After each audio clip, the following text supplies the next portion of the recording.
வணக்கம்.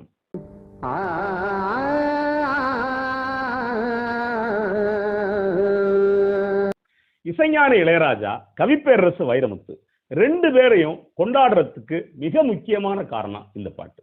எந்த பாட்டு, ஏன் கொண்டாடுறோம், இது குறித்து தான் பார்க்க போறோம். இசைஞானி இளையராஜா, கவிப்பேரரசு வைரமுத்து 2 பேருக்கும் ஒரு ஒற்றுமை என்ன அப்படின்னா, 2 பேரும் ஒரு அடிப்படையான கிராமத்துல பிறந்தவங்க. அதனால நீங்க தமிழகத்துடைய கூறுகளை அவங்களுடைய பாடல்கள்ல ரொம்ப அழகாவே எதிர்பார்க்கலாம். அப்படி ரொம்ப ஒரு வித்தியாசமான பாட்டு. தமிழ் மக்களுடைய இசையை சொல்லக்கூடிய ஒரு வித்தியாசமான பாட்டு. எவ்வளவோ இசைகள் இருக்கு. அதுல ஒண்ணுதான் சிந்து. சிந்துல பல வகை இருக்கு. காவடி சிந்து, நொண்டி சிந்து, வழிநடை சிந்து. இன்னொரு சிந்து என்ன அப்படின்னா கொலை சிந்து.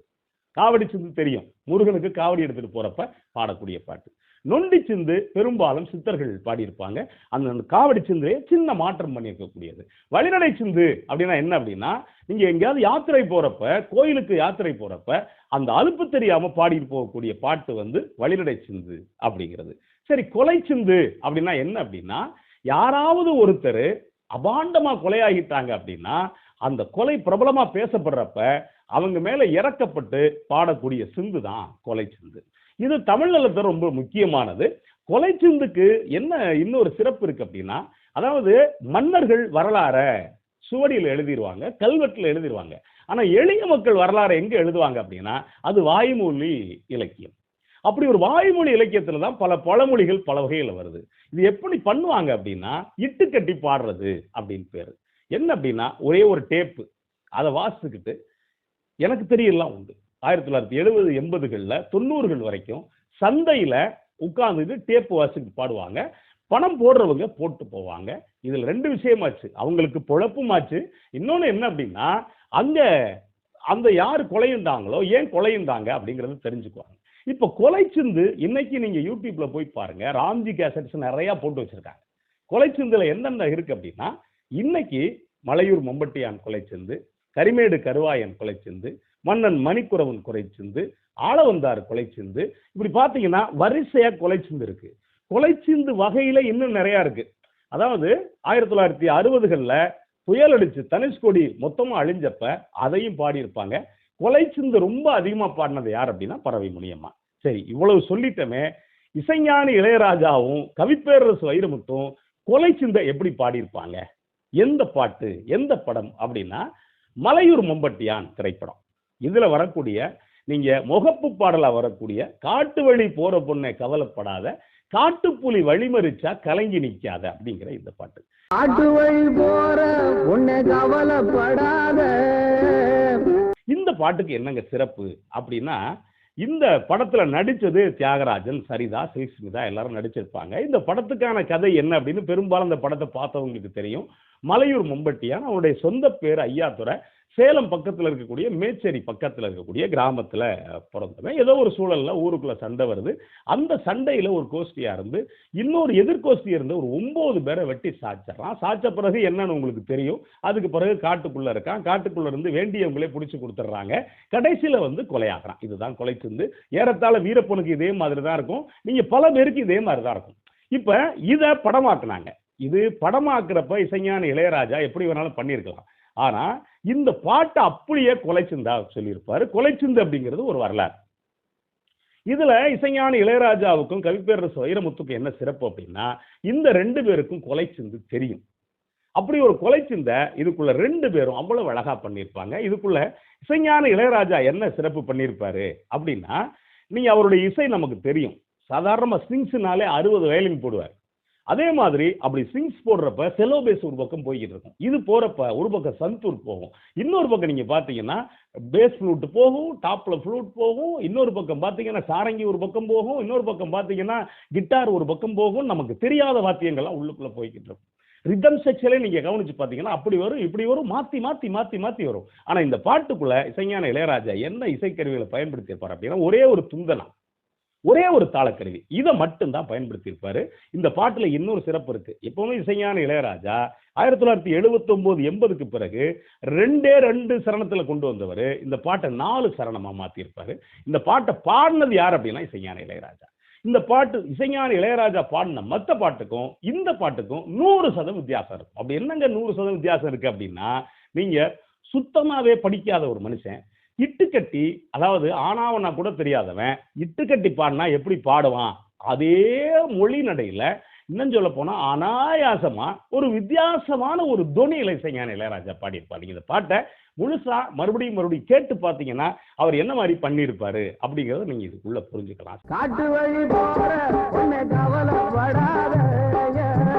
சரி, கவிஞர் என்னங்க பண்ணியிருப்பாரு அப்படின்னா, இதுவரைக்கும் தமிழ் சினிமாவில் யாரும் சொல்லாத ஒரு சொல் பிரயோகத்தை சொல்லியிருப்பார். அதையும் சேர்த்து தான் இதுக்குள்ள பார்க்க போறோம். இப்ப 4 சரணம் இடையிசையே இருக்காது. ஒரு சின்ன 2 டேப் பிட் வந்து அதுக்கு அடுத்து பாட்ட ஆரம்பிச்சிருவாரு.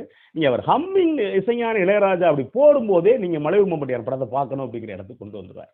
அந்த ஹம்மிங் போயிட்டு, காட்டு வழி போற பொண்ணை கவலைப்படாத, காட்டுப்புலி வழிமறிச்சா கலங்கி நிக்காத. என்ன இலக்கியம் அது? மம்புட்டி என் பேரு சொன்னா புலி ஒதுங்கும் பாரு, மம்புட்டி என் பேரு சொன்னா புலி ஒதுங்கும் பாரு அப்படிம்பாரு. இது ஏன் இந்த வாரிய கவிஞர் போட்டிருப்பாரு அப்படின்னா, நீங்க யாரு ஒருத்தன் போனா அப்படின்னா, காட்டுக்குள்ள மம்பட்டியா இருக்கான் கவலைப்படாத, அது வழியா ஒரு பொண்ணு தனியா போனால்னா அவளுக்கு மம்பட்டியா இருக்கிறதுனால எந்த ஆபத்தும் வராது அப்படிங்கிறத அவ்வளவு அழகா ஒரு இலக்கிய தரத்தை சொல்லியிருப்பார்.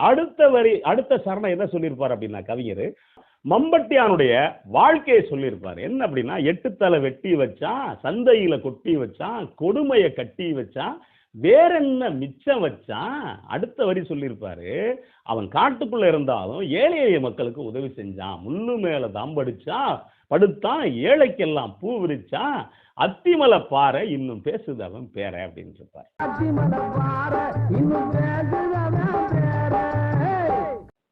இப்ப அடுத்த சரணம் 2வது சரணத்துல என்ன சொல்லியிருப்பார் அப்படின்னா, அவனுடைய காதலியா இருந்த கண்ணாத்தாவுக்கு என்ன சொல்லியிருப்பார் அப்படின்னா, கண்ணாத்தா வாழ வந்தா மம்புட்டியாங்கூட வந்தா, தாலிக்கவா ஆசைப்பட்டா துன்பத்துக்கு வாக்கப்பட்டா, சொர்க்கத்துக்கு சேர்ந்து வர உத்தரவு வாங்கி புட்டா, என்ன கதையாச்சு அவ இடுபொடிஞ்ச நாத்து, என்ன கதையாச்சு அவ இடுபொடிஞ்ச நாத்து அப்படின்னு இருப்பார். இந்த நீங்க கேட்டிருப்பீங்க, சொர்க்கத்துக்கு சேர்ந்து வர உத்தரவு வாங்கி புட்டா அப்படின்னு முடிக்கும் போதுங்க, எனக்கு தெரிஞ்ச தமிழ் சினிமாவில் நீங்க அடித்தட்டு வாழ்க்கை வாழாத ஒருத்தரால எவ்வளவோ இலக்கியம் படைக்க முடியும். ஒரு பெண்ணு அவ ஒருத்தரோட சேர்ந்து வாழணும்னு நினைக்கிறா, சேர்ந்தும் முழுசா வாழ முடியல, அவ வாழ்க்கையை பாதியில இழந்து உசுர விட்டுறா.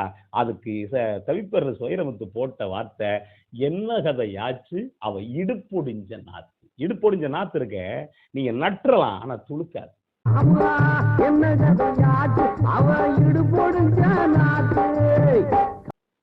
அப்படி ஒரு சொல்லாடல அவ்வளவு அழகா கொடுத்திருப்பாரு.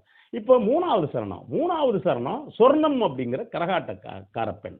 அந்த பெண்ணுக்கு என்ன சொல்லியிருப்பாரு அப்படின்னா, தங்கம் போல வர்ணமடி உள்ளிக்கோட்டை சொர்ணமடி, 10 பேரை பார்த்தபடி பத்தினிதான் மத்தபடி.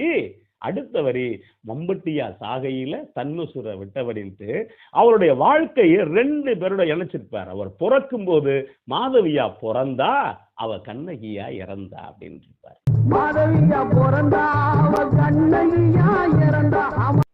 அடுத்து 4வது சரணம் சொல்லுவாரு, மம்பட்டியாம் பேரு சொல்ல நாவு கொஞ்சம் கூசுதடா, மம்பட்டியான் ஆவி அங்க தாண்டா சுத்திக்கிட்டு இருக்கும் அப்படின்னு சொல்லிட்டு இந்த பாட்டை அவ்வளவு அழகா முடிச்சிருப்பார். மம்பட்டியான் வீரம் அது சீமா வர போச்சு அப்படின்னு முடிச்சிருப்பார். நீங்க இந்த பாட்டை முழுசா மட்டும் கேட்டு பாருங்களேன். இன்னைக்கு கொலைச்சிந்து அப்படிங்கிறது காணாம போச்சு. எங்கேயாவது நீங்க யூடியூப்ல தேடி பிடிச்சா உண்டு.